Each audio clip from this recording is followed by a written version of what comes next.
приехали в Джитоогус для того, чтобы снимать новый документальный фильм. То туристический Джитоогус, это такой кочевой. Отношение места к туристам основной такой конек в нашем развитии покажет. Сколько таких случаев бывает, да, что гиды уезжают в Европу? Вообще Иссык-Куль, он абсолютно разный.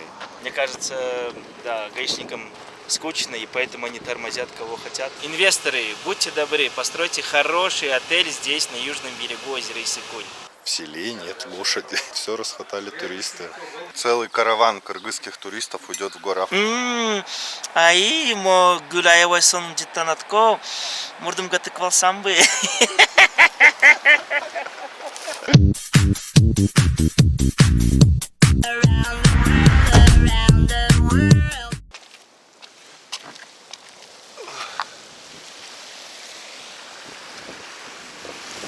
Всем доброго времени суток. Вчера ночью приехали в Джитоогус для того, чтобы снимать новый документальный фильм. Вот я приехал как дрончик. Будем работать с коллегами. Вот проснулись с утра. Сейчас погода чуть-чуть наладится и поедем снимать. Думаю, будет интересно. Дорогие друзья, попрошу в начале видео подписаться на канал и поставить лайк этому видео. К сожалению, погода была не очень, поэтому мы при рассвете не выехали. Сейчас все наладилось, собираем вещи и едем снимать кочевников.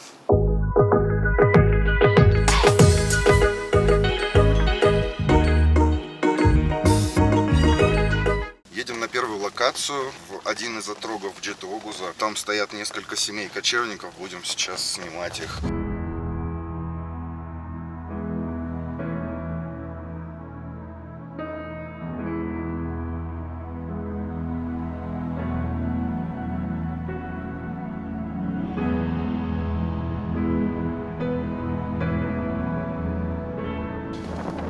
Наша первая локация. Съемки кочевников. Итак, хотелось бы начать сначала, как я здесь оказался.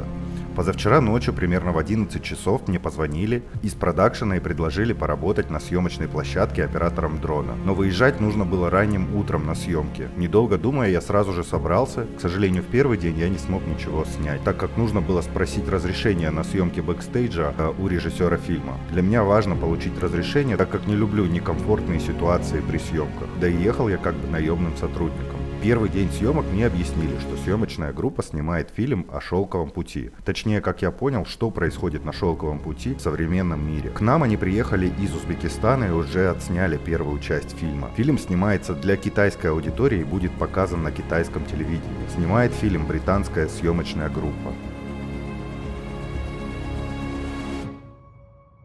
К слову, хотелось бы добавить, на дронах я летаю около 7 лет и имею полетное удостоверение для управления дронами до 30 килограммов. Так что могу управлять любыми дронами, и для меня это не составляет труда. Настроились, сейчас занимаемся тем, что обсуждаем, откуда и как снимать будем. Лошади пойдут, и на 3 камеры снимать будем одновременно с дрона, с большой камерой, с GoPro. У меня, кстати, с собой 3 дрона. DJI Inspire, DJI Mavic и DJI FPV. На всякий случай, чтобы можно было менять картинку. So Inspire is ready in theory? Yes. Once we know, cool. We need to colorboard it. Okay.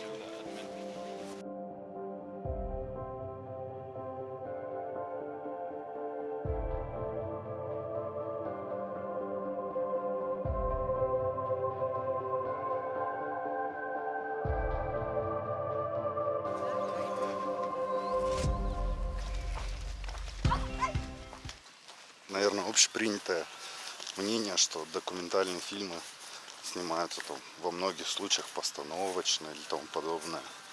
Приехали. Вчера мы нашли этих кочевников. Договорились с семьей. Приехали и начали снимать. Все, никаких проблем. Что есть, то и снимается. Ну, постановочные есть документальные фильмы, но они совершенно по-другому снимаются.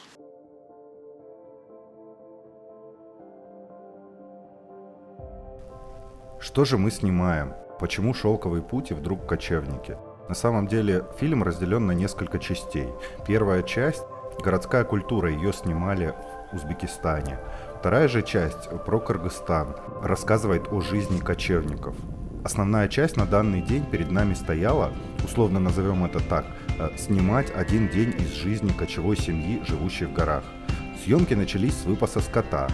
Утреннюю дойку лошадей нам, к сожалению, снять не удалось. Мы начали снимать с момента, когда маленький мальчик, сын хозяев юрты, выгоняет табун лошадей в горы на выпас. Ближе к 10 часам он пригоняет его обратно на следующую дойку.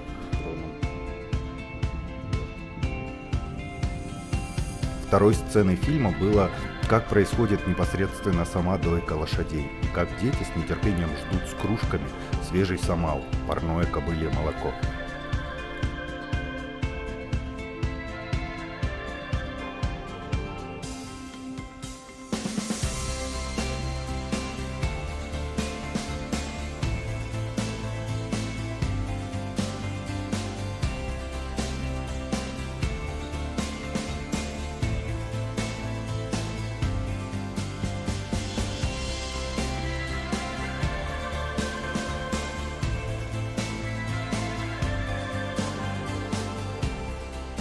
Пока они снимают интервью, подсъемки делают на основную камеру, я для вложика снимаю таймлэпсики речные. Вот, очень я это дело люблю. В речке посидеть, поснимать. Вообще жизнь вот такая, очень странная для меня. Ну, я бы не смог, наверное, жить. Ну, недельку, может быть, дней 5 пожить, успокоиться. А так они же здесь 3-4 месяца живут. Они с детьми, вот каждая юрта, получается, это одна семья, у которой скотина, свой удел, территории земли, вся земля в горах разделена. То есть они ее в аренду берут у государства и потом ведут скот на выпас на своей территории. Права здесь, ну, еще долго будет. Как закончится здесь, пойдут выше на сорты. И так они живут все лето. Ни связи, ни нормального туалета, ни нормальной еды. Как настоящие кочевники. Но свет у них есть у всех. У них сейчас у всех стоят солнечные батареи. Видите, как в Джитоугузе все это там. Недалеко стоят юрточные городки, куда приезжают туристы. И тут же сразу в отдаленном отроге, ну не как отдаленном, он рядом находится, стоят обычные кочевники. То есть получается, то туристический Джитоугуз, это такой кочевой. Ну вообще круто. Люблю я путешествовать по своей стране. В Джитоугузе я был, ну, наверное, раз 50-60. И все равно с каждым разом в ущелье открываешь для себя что-то новое.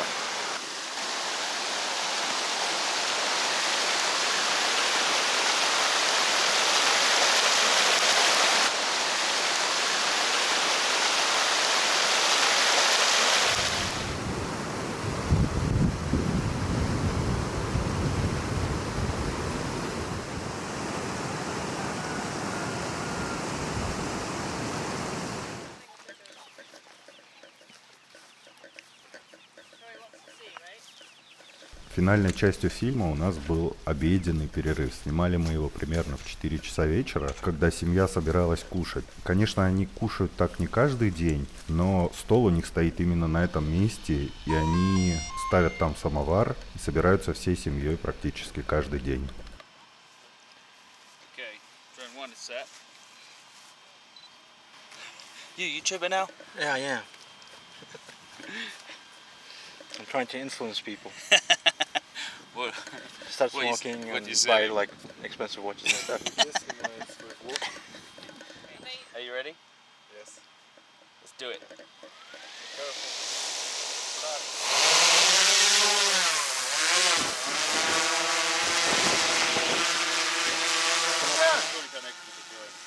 Всю эту часть, когда семья накрывала стол, мы снимали с дрона. То есть, когда переносится самовар, они накрывают стол и садятся всей семьей за этот стол.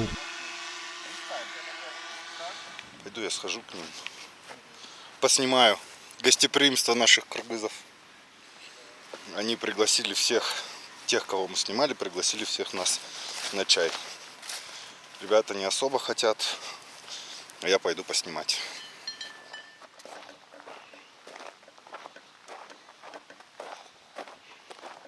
После съемок нас всех пригласили за этот стол, и мы с удовольствием попили чай и полюбовались природой. Было очень круто, на самом деле.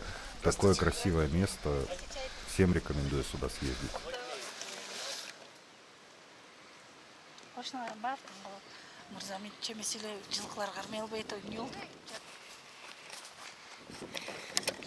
В такой красоте живут. Туристов можно сидеть с бинокля, считать, смотреть, кто ездит. Весело вроде как. Красиво, не жарко. Прям шикарно. Но жить бы я здесь не хотел.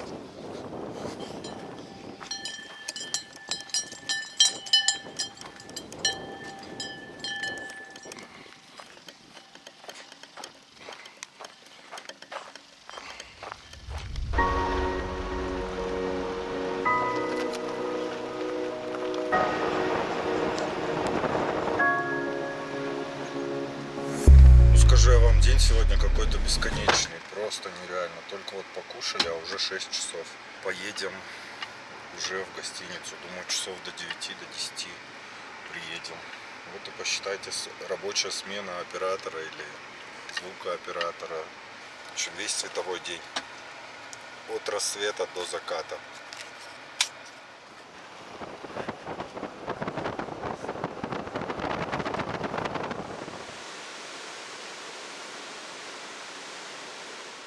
Ну вот и все, день первый закончился. Приехали мы, разместились в отель Караколя. Завтра выезжаем в 7 утра. Утро следующего дня отправляемся обратно по южному берегу Иссык-Куля. С утра рано встали, уже съездили, полетали по горам. Сейчас будем снимать долгое путешествие по Иссык-Кулю. Габлон. Мы сейчас поедем по южному берегу, снимать заводи, снимать очень красивые места. И, конечно же, полетаем на дроне. Сегодня, я не знаю уже который день, но очередной насыщенный день, и мы готовы. Morning, YouTube. This is our beautiful packing. As you can see, everything's neatly arranged. And for every trip, cheese only Pringles. Вот интересный момент. Приехали в Сиерру, и наши коллеги, киношники, сразу же начали выбирать себе мерч. Вот почему важно каждой компании делать себе мерч.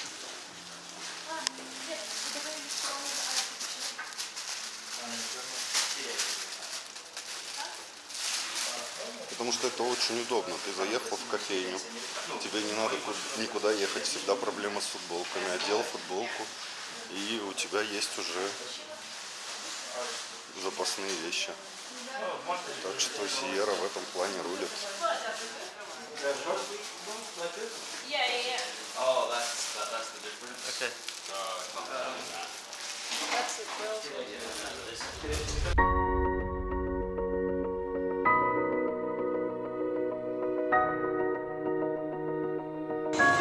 Вот у меня вопрос к вам, можно? Да. Как вы думаете, насколько вообще важно положительное отношение местных жителей к туристам? В основном сейчас ошибочно думают, что, например, туристы приезжают, чтобы страну посмотреть или там на горы. Знаете, горы, как у нас, конечно, их немного, но они есть в других странах, где и условия получше, где дороги получше. И все мои туристы, которые приезжают, они в первую очередь хотят познакомиться с местным населением, узнать получше культуру, не через книги, не через видео, а вот сев за один стол и пообщаться с ними. Так что отношения местных, вот как они встречают гостей, вот даже на улице, когда их встречают, или вот эти повседневные какие-то случайные общения, это очень сильно влияет на то, как турист себя чувствует в стране. У нас бывало случай, что вот, например, какие-то туристы приезжали кому-то в гости, там семья им понравилась, они задружили, и потом они в будущем еще приезжают на какие-то свадьбы или там просто еще повидать через несколько лет. Я бы сказал, что для страны, где не очень развита инфраструктура, отношение местных к туристам – это основной такой конек в нашем развитии пока что. Я вот поэтому считаю, что это даже, наверное, на первом месте будь самые лучшие условия, но если отношение будет плохое, то, конечно, никто не будет приезжать. То есть важность коммуникации – это один из плюсов наших. Вот человек приехал в горы, непонятно зашел куда. Там чебан смотрит и предлагает ему кусочек хлеба и там пиалку кумыза. Казалось бы, для чебана это ничего не стоит. Но турист обязательно отблагодарит его, вне зависимости от этого. Он ему оставит шоколадку, конфетку или что-то такое. Они очень положительные люди. Но это настолько плодотворно влияет на развитие туризма, что, ну я не знаю, массу людей начинают приезжать. Вас могут пригласить просто к себе в Европу, или сколько таких случаев бывает, да, что гиды уезжают в Европу, там знакомые уезжают в Европу, и они все проплачивают. Поэтому, пожалуйста, улыбайтесь больше, рассказывайте больше о себе. Им интересны ваши истории, им интересны вы в первую очередь. Вообще Иссык-Куль, он абсолютно разный. Абсолютно разный в разное время года. Абсолютно разный по локациям. Север это такой, ну, инфраструктурным его не назовешь, но больше инфраструктурный, чем юг. А юг это такие дикие пляжи в 90% случаев. Очень мало пансионатов и всего, наверное, 2 села, в которых есть туристы. Это Каджисай и Букамбаево. Остальное все дикое. Но сейчас... Тосор еще, конечно же. А сейчас их все больше и больше. Вот Тамга начала развиваться. Ну, хотя здесь был построен санаторий еще в Советском Союзе после полета Гагарина в космос. Он отдыхал как раз в Тамге и в Джитоопусе. Ну а так местные лагеря выглядят примерно вот так.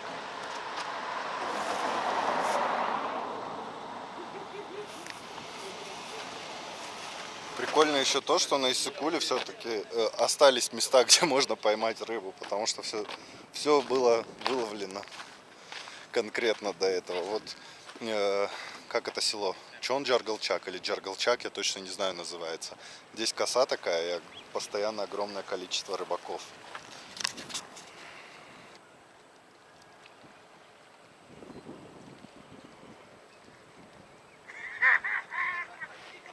Вообще группа у нас состоит из 8 человек.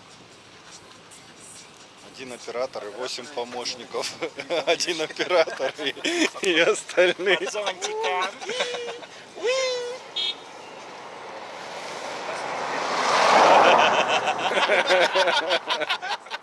Решили сделать небольшой пранк. Сейчас поставим большую камеру. Джавлон будет стоять с рацией. Остальные будут создавать видимость милиционеров. Будем разводить местных. Да. А я буду принимать взятки.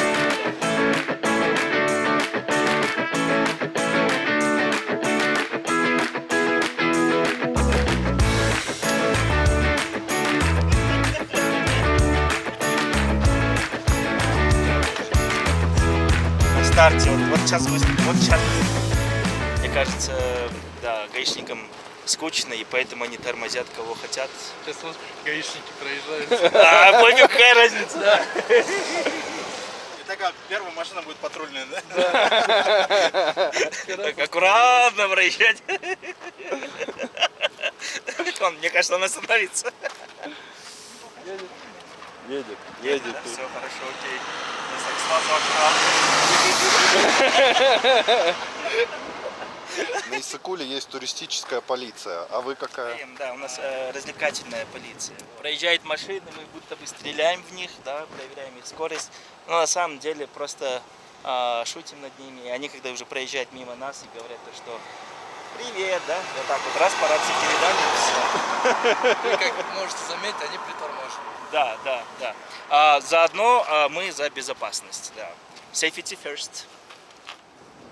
Поэтому, да, будьте аккуратны и не топите так сильно. Тише едешь, дальше буду. Он понял прикол.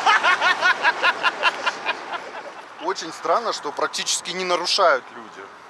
Да. Наверное, им там моргают. Вы тоже не нарушайте.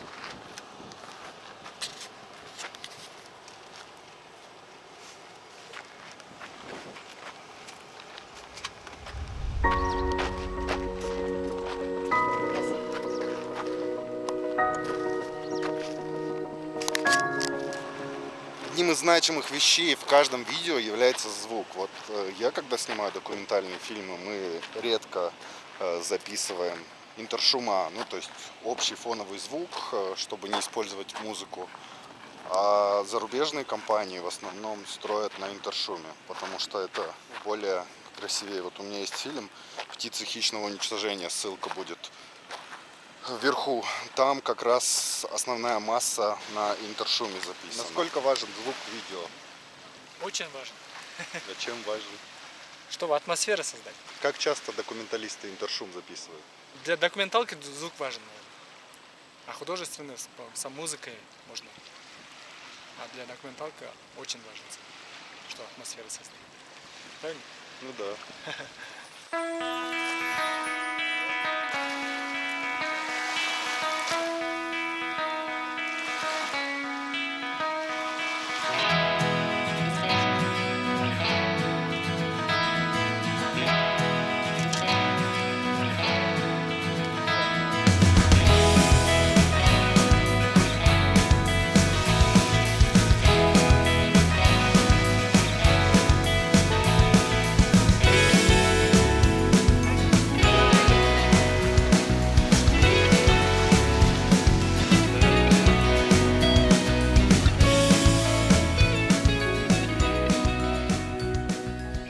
Стоим, значит, обсуждаем с Жавлоном о этом пансионате. Значит, пансионат был построен, наверное, лет 8 назад. Может, чуть больше даже. Называется он Royal Apricot. Находится на южном берегу озера Иссык-Куль. Двухэтажный коттедж, имеется 3 комнаты, то есть 6 человек они могут вместить. В принципе, коттеджи неплохие, мы посмотрели еще в прошлом году. Но единственное, что волнует, так сказать, это инфраструктура. А инфраструктура именно пляжа, я бы сказал. Обратите внимание, вокруг здесь дикий пляж. К сожалению, нету таких вот комфортных пляжей, где можно прийти отдохнуть. Я понимаю, и плюс еще берег сам каменистый. Инвесторы, будьте добры, постройте хороший отель здесь, на южном берегу озера Иссык-Куль. Спасибо. И вот по поводу цен. $250 за один коттедж. Казалось бы, $250 это много, но на северном берегу примерно такой же коттедж будет стоить около 300. Может быть, можно найти также за 250, 300, $350. Вот. Но там будет качественная территория, где будет разбит парк, может быть, сад и хороший пляж. Южный берег, он весь такой дикий, заброшенный, безлюдный. Если хочется тишины, спокойствия и более-менее красивой природы, то тогда вам точно сюда. Подписывайтесь на канал, не забывайте ставить лайки, потому что это очень важно для развития канала. Мне хочется снимать дальше, у меня много готовых видео уже. Но все это делается только для вас. Поэтому, пожалуйста, комментируйте больше, спрашивайте вопросы, что интересно поснимать, потому что я постоянно в движении, постоянно езжу и могу снимать определенные очень интересные видео. Вот вчера, допустим, мне предложили ехать в Джуку, снимать местных кочевников. Интересно было бы посмотреть такое.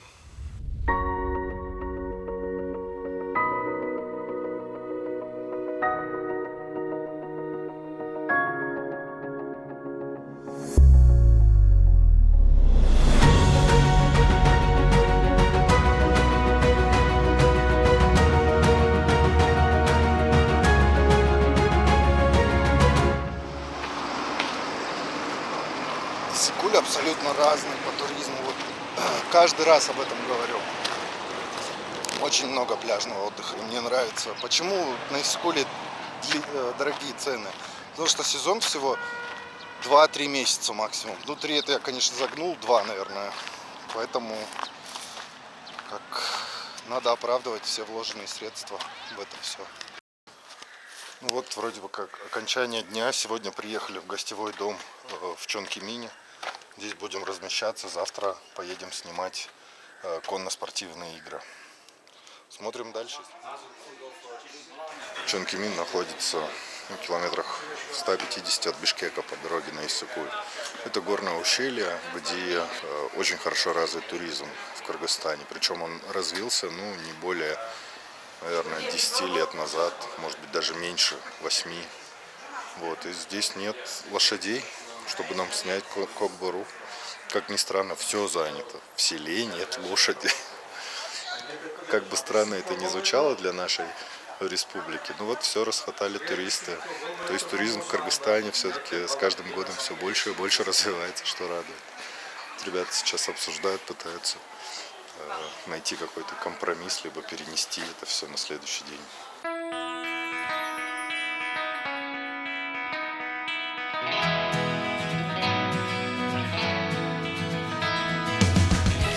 Проснулись, покушали.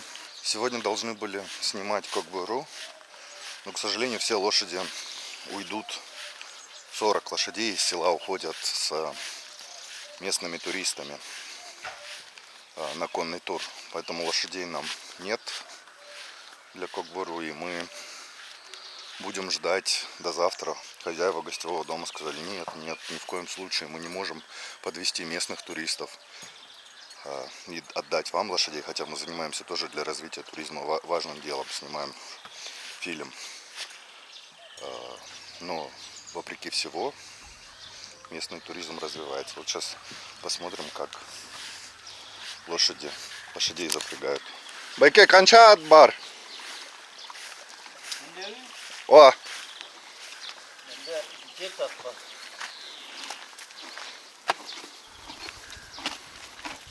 И все с туристами уходят. Да, все туристы. Для них. И сколько для местных лошадь стоит? Для местных по 700 сомов.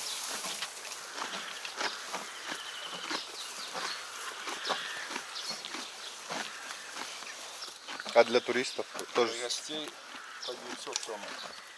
Ну потому что гид дополнительный и тому подобное, да? Да. Для них тоже. Ну, то есть разница в цене обоснована тем, что для туристов немного больше необходимо обращение с лошадью. То есть нужны дополнительные люди, которые будут за лошадьми следить, нужны там средства защиты, потому что, в общем, больше проблем, но это не проблема, это, наверное, больше инфраструктуры для конных туров. У нас, во-первых, вот местные гости приходят, они же вот наученные, они знают, как ездить, как надо лошадью управлять. А местные, иностранные гости переходят, они даже не умеют, как обращаться с лошадью. Поэтому мы больше гидов нанимаем для иностранных групп. И цены тоже по-другому. И вот что хотелось еще добавить. Если вы посмотрите, основное количество лошадей это бучмалы, да, Байке? Да, бучмалы. Бучмалы. Ну, то есть бучмал это кастрированный жеребец. Почему туристам не дают айгыров, красивых лошадей, а дают в основном бучмал и кобыла? Советую брать. Потому что айгыр в горах, если айгыр другой попадется, он может напасть на лошадь. И будет драться с другими лошадьми. И будут драться с другими лошадьми, да. А эти спокойные, хорошие лошадки, на которых будет приятно провести время, несмотря на то, что они не такие красивые, как айгыры, допустим. Вот. Все для безопасности. А какая компания сегодня приедет, Баге? Сегодня у нас будет одна компания, Светлана, какой компания не знаю, но вторая компания у нас Sunrise будет, и Кеттик третья группа будет. То есть 3 разных компании, да? Да, 3 разных компании будет. Ну вот, 40 лошадей, это целый караван кыргызских туристов уйдет в горы. А в какое ущелье поедут? По-нашему, вот здесь называется ущелье Чолакайнды. Они поедут туда, и там этот есть Гокджар называется. Они через Гокджар будут проходить, и на следующее село Кайнды, оттуда они спускаются. Видите, как я работаю, потею, стараюсь для гостей, чтобы все удобно было. Ну, чтобы вы понимали, это хозяин гостевого дома, в котором мы живем, и он сам готовит лошадей. Да, я готовлю. поставлю. У вас гостевой дом называется вашим именем. Да, моим именем поставили дети. Отец говорит, давай вашим именем поставим. И назвали гостевой дом Декшен. Меня зовут тоже Декшен.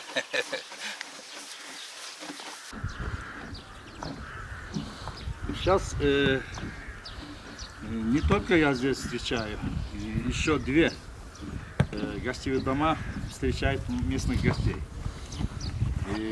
И на следующее село у них лошади сено очень дорогие.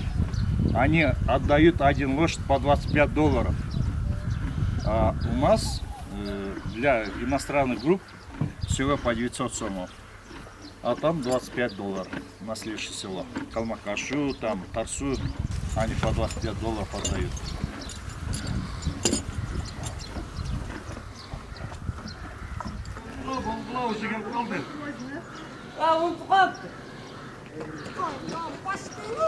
Gereği çok demediler mi? Sen özün hala gelen ne oldu mu lan? Sen onu koyuyorsun, maçlarla sürüyor, ya Tokar.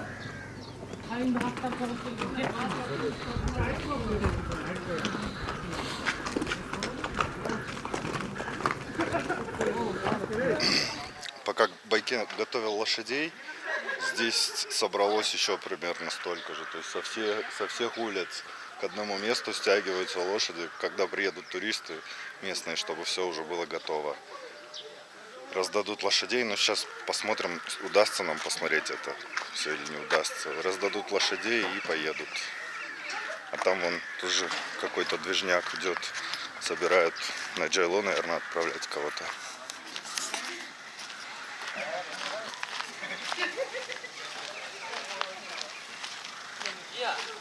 Здравствуйте.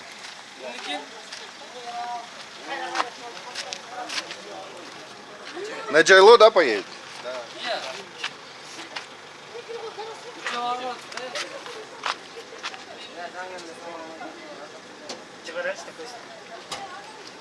Такой странный комплект. Баран, казан, коляска. Резать будут барашку, наверное. А вы куда едете? Барашка кушать.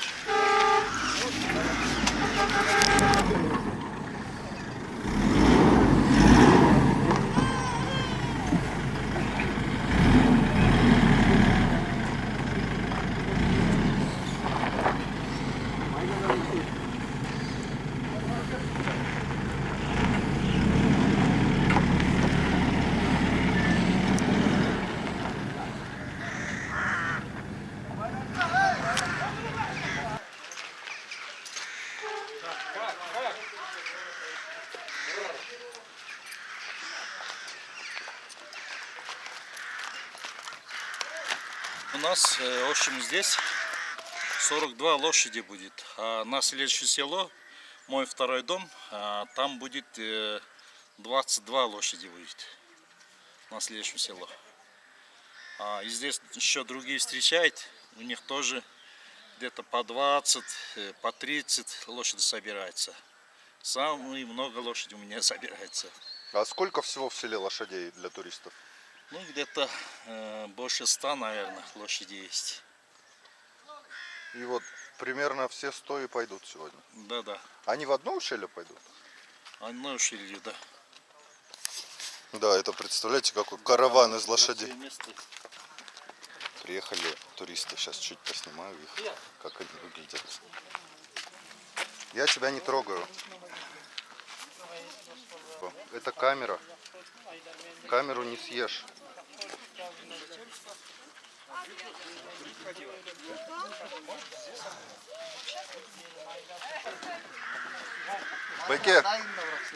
Байке, а такие вот взрослые, как вы, байкешки, играют в кокбару еще? Играете? Да. И как? Или молодежь в основном, вот, когда туристы приезжают? Да, в основном молодежь. А вы так просто для себя, село на село? Ну, лака есть не любите, что ли? Нет. Не нравится? Спокойная главное. А вообще УЛАК часто, ну вот, смотрите, команда выиграла УЛАКа, а потом что происходит? Они его казан готовят или шашлык жарят? Курдак. Курдак делают? И он другой вкус получается? Конечно. А что вкуснее, УЛАК или барашка обычный? УЛАК. УЛАК вкуснее, да? Это как и приз получается УЛАК, да? Да. УЛАК это когда в кокбуру играют, отрезают ноги, руки, копыта все 4 и голову. И получается такая как туша, которую таскают туда-сюда по полю и отбивают как бы мясо. А после этого она как отбитое мясо, его готовят в курдак, правильно? А сколько УЛАК стоит сейчас? 3, 4, 5. Большой 5. Средний 4. Нормальный УЛАК 5. УЛАК это только козел или баран тоже бывает? Да? УЛАК в основном это козел или баран тоже бывает? Не, только УЛАК. Только козел, да? Баран. Да, да. Баран. Баран не бывает, да? Да. Ой, ой, ой, ой, вокруг меня собаки начали собираться. Так не целоваться. Собака это важный элемент каждого пастуха, потому что они выпасают скот. Без нее вообще баран пасти невозможно. Вот сейчас выбор лошадей. Та тому не нравится, другая другому не нравится. Сейчас пока соберут всех. Будет. Вот, мне нужно побольше, мне нужно поменьше.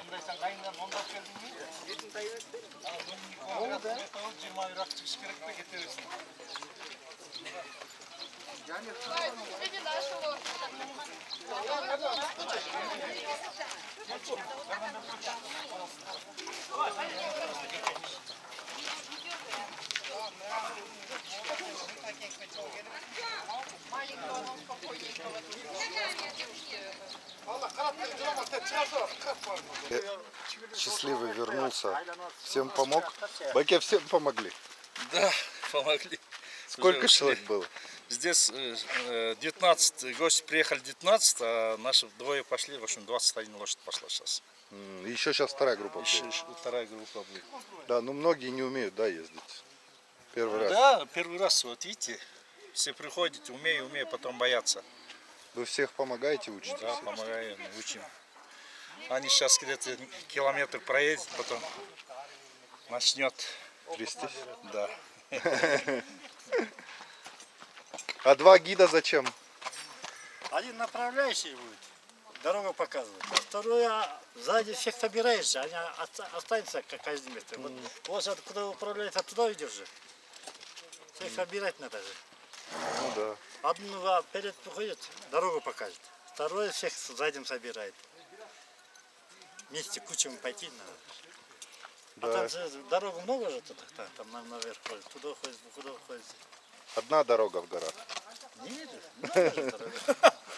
Всегда у Чабана спрашиваешь, как пройти туда-сюда. Он всегда говорит, одна дорога, вот прямо иди. Дорога нет. Прямо туда пойдешь, туда пойдешь. Лучше их проекты же есть, куда надо показывать. Ну да. Ладно, спасибо вам за этот ликбез. Вот сейчас ждут оставшихся, соберут и поедут. Еще сколько лошадей осталось. Байкешка молодец, всем помогает. Да. В 8-м? А здесь живешь или? Нет, я с города приехал сюда к родственникам просто. И помогаешь, да? Да, помогаю. И сколько у родственников лошадей? У них 2. Вот этот конь и одного увезли уже. А гидом тоже ездишь? Нет. Только Вот я сюда тоже сам как турист приезжал. Сейчас просто у родственников. уже осельчанился. Да. А так я с города.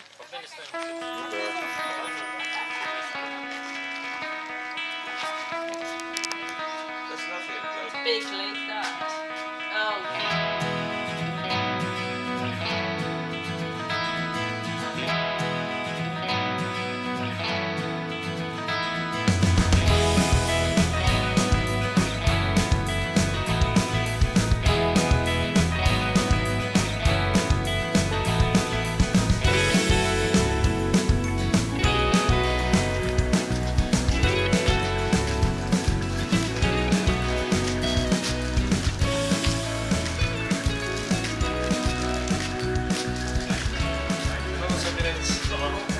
Так как у нас сегодня практически свободный день, мы поехали, затарились водичкой.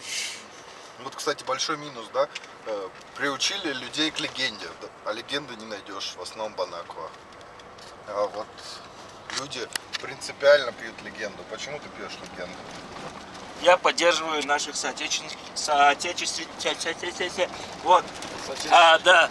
Наша легенда, она самая вкусная по сравнению с другой энной водой, да, которую я пробовал. Не знаю почему, но я знаю, откуда берется вода легенда. Я вижу, откуда и как она берется. И поэтому я спокойно могу пить легенду. Ну, в это же время пьет фанту, поэтому не знаю, можно ли верить кыргызским гидам или нет. Вот Джава любит легенду пить, а я люблю Джалабад пить. Я больше поддерживаю волжских производителей, поэтому Джалабад очень вкусная вода и практически похожа на этот боржоми. Один в один, те же самые свойства, но только в 10 раз дешевле. Поэтому, если приезжаете в Кыргызстан, обязательно пейте Джалабад. Он здесь стоит копейки сущие. Сколько бутылка стоит? Сомов 30, наверное, да? Полторашка. Сейчас уже, да. Раньше он вообще стоил очень дешево. До всех вот этих событий он стоил совсем дешево. Вот поэтому пейте местную водичку. Просидели практически весь день. В номере ничем не занимались. Вот сейчас выезжаем на форелевое хозяйство, будем кушать рыбку. Поснимать чуть форелевое хозяйство, посмотрим, что там интересного есть. Не знаю, куда едем. Сюрприз такой для меня будет.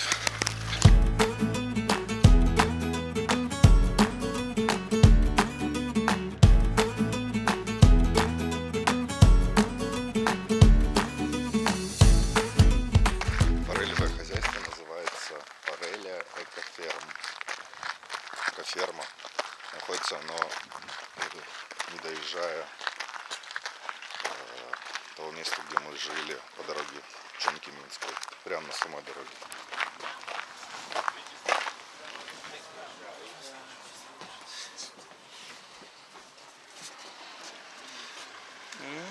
Рыбка. Интересно, сколько рыбы хватит нам? Я думаю, для 8 человек 3. Я думаю, не больше 3. Не больше 3, потому что по стандарту я знаю, одна уходит на 4. Но так как у нас еще гости, плюс они еще голодные, думаю, 3 штуки больше, чем достаточно.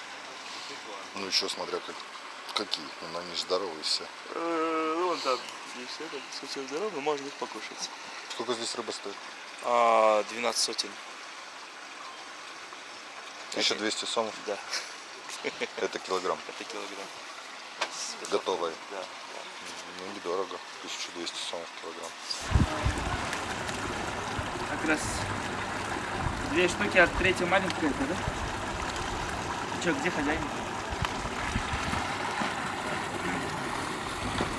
Нормально? Что это за рыба? Это форель.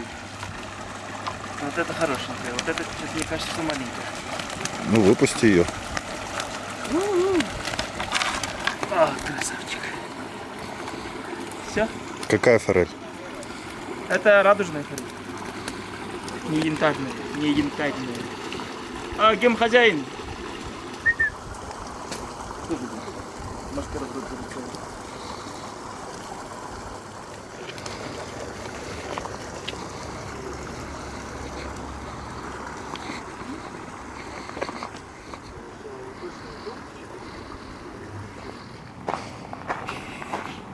Сколько получилось? 3,40. Это вышло 3 килограмма, 400 грамм. Это сколько получится? Алло? 3,5. Это 3,600 и еще 600. 4,200. 4,200. Взвесили? Взвесили, да. Надо теперь поговорим.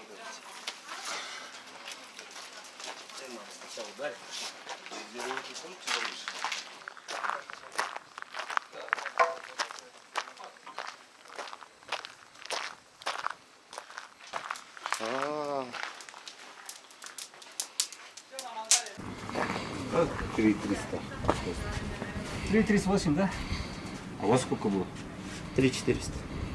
400? 200 грамм? Нет, там 200 грамм, там 0,2. 20 грамм, точнее. сейчас помоют, да? Да, помоют, почистить, замножить.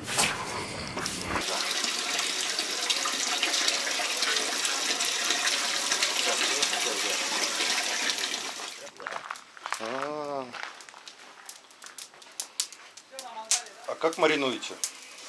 Простой, короче, без химикатов, короче, красный молотый перец, 2 ложки, 1 ложка, столовая ложка соль и растительное масло. И все, перемешать и мажешь. Без химикатов, все естественно. Ну и натуральный вкус, да, получается. И сколько минут жарить? Короче, сейчас минут 15, так, 18. Будет нормально, будет готово. Если добавить переправу, то вкус потеряется. Само вкус рыбы, вкус он потеряется. А так она не теряет вкус. Oh yeah, very nice. The third one will be ready later. Yes. Very good, very good. What's the spice? Chili, pepper, salt, and.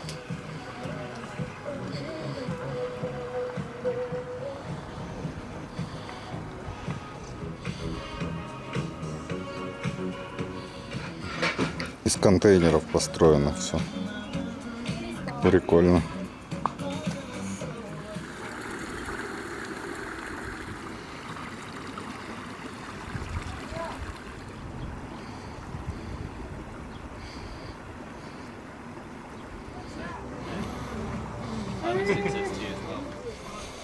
Рыба готова.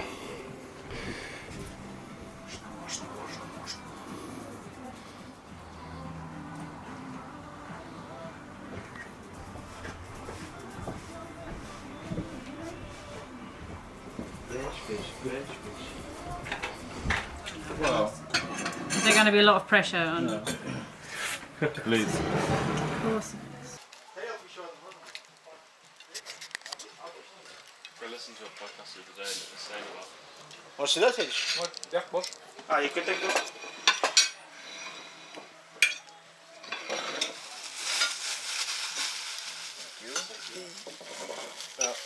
Just destroying everything. Oh my goodness me, There's a lot of bones still in this. that is delicious. Did you feel the pressure? Did you feel the pressure? I'm gonna have to eat it, aren't I? Is it just for the YouTube video? That's very good. Oh. I told you I want my own. I have to finish it. I sat there just sort of staring at the table, wondering why I made this terrible decision. And the waitress came over, asked me what I wanted, and I said, I really don't know what I need. Так как я I was рыбу like, yes, не that's ем service. вообще в жизни, но мне интересно было попробовать. Ну, я не знаю. Чуть соленая, мне кажется, да? Ну, вот честно, если сказать.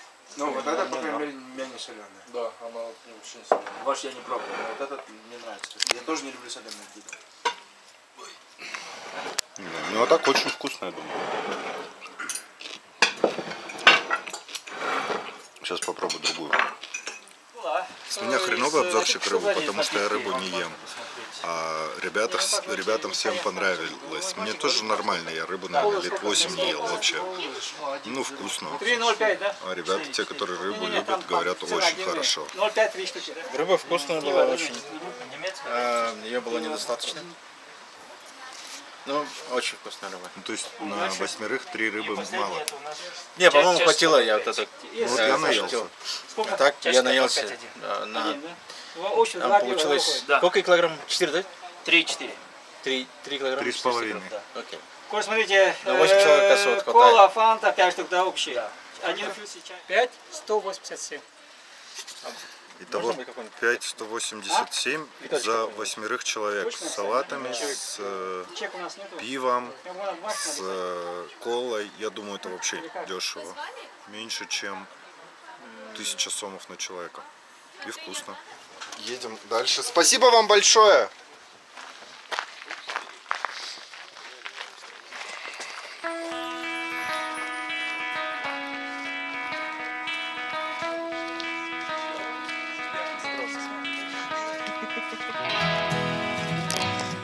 Ну, это, наверное, будет хорошее завершение сегодняшнего дня, потому что мы сегодня практически ничего не делали. Зато вкусно поели.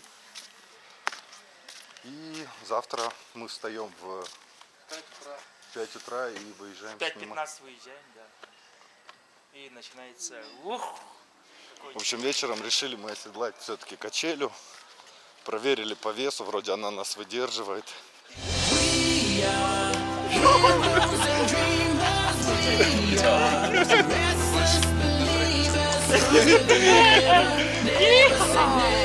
Окей.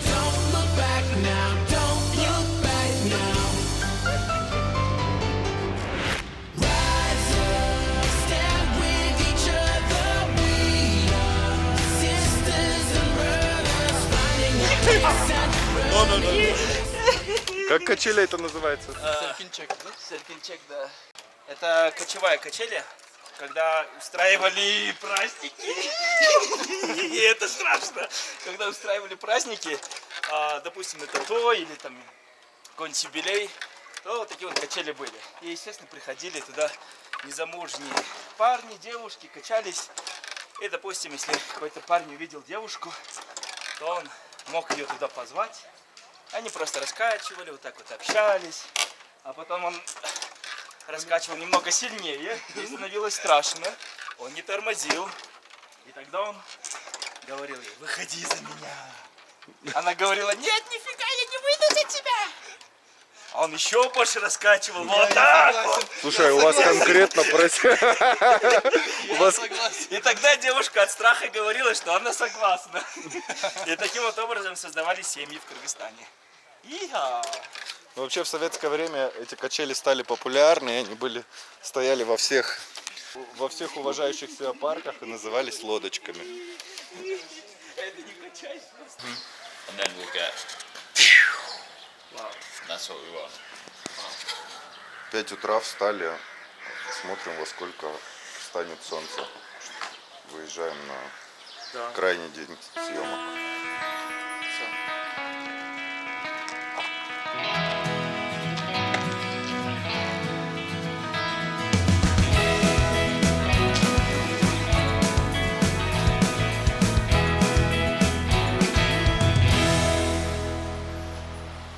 Приехали на последнюю локацию, на надпойменную террасу реки Чонкимин, где находятся 2 казана. А как село это называется? Шабдан. Калмакашу. И будем снимать здесь. Сейчас ждем рассвета. Коноплю? Ну вот я в одном из видео говорил, это не конопля, вот это конопля. Вот Ай, мо гуляя вайсон джитанатко, мурдум гатыквалсам бы. Сегодня мы приехали сюда снимать Кокбуру. Нам необходимо для фильма сделать очень много съемок с дрона, как играют в Кокбуру. Я думаю, играть они будут часа 3, если не 4. Вот. Ребята должны сейчас подъехать, и мы начнем.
Третья машина уехала, все стоит, никого нет.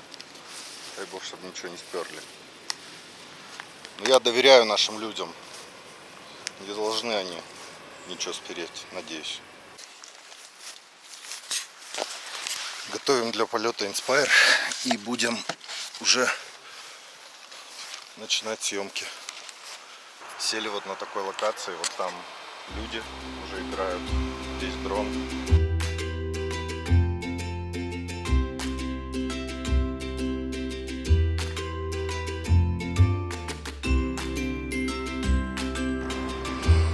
Снимаю в перерывах игры, потому что в игре приходится снимать дроном.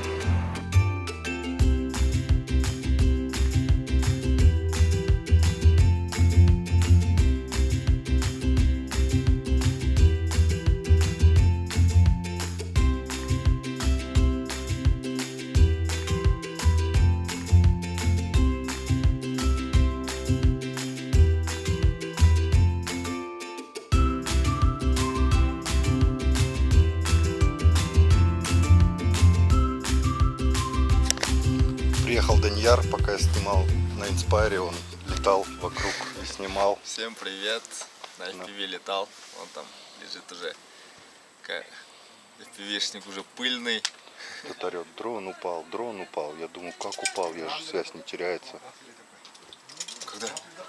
Ну ты, видимо, об землю шарахнулся, и у меня там сверху орут, дрон упал. А, ты...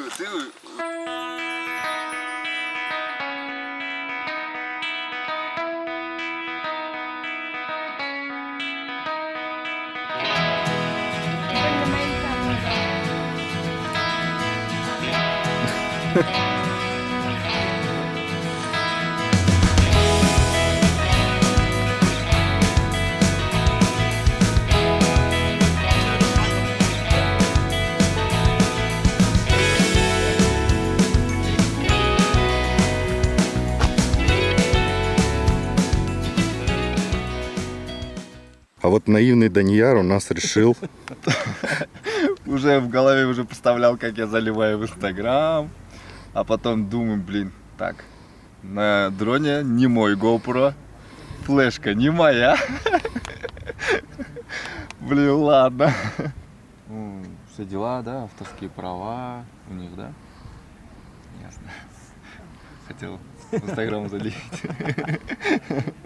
Потому что, блин, мощные кадры были. Ракурсы очень классные получились. Но этого никто не увидит. Да.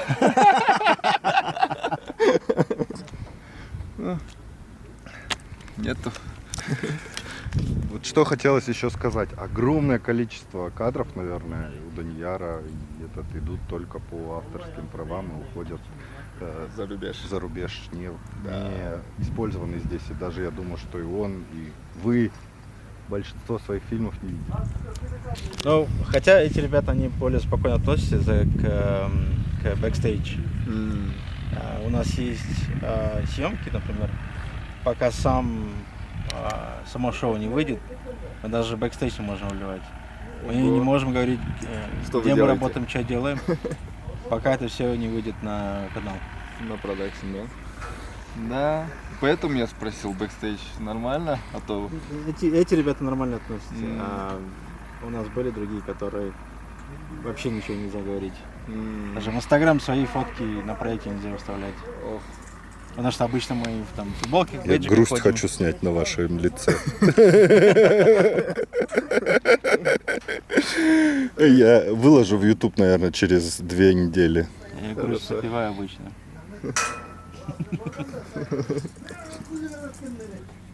Захотелось устроить кокбюро отдельно и специально еще раз снять. Потому что каждым разом опыт же растет, и каждым разом я уже лучше кадры уже вижу, да, откуда ракурсы, когда они забирают, вот это все.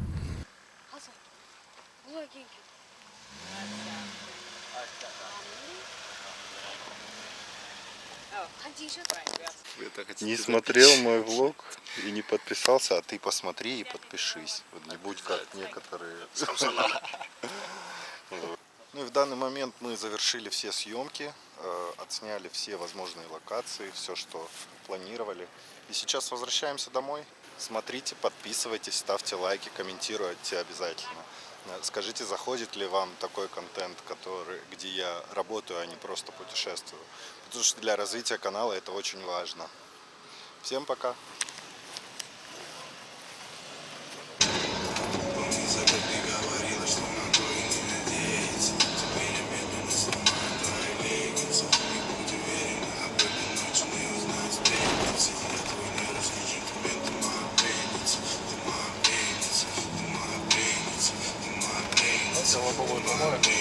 Да не надо, зачем? Мы же не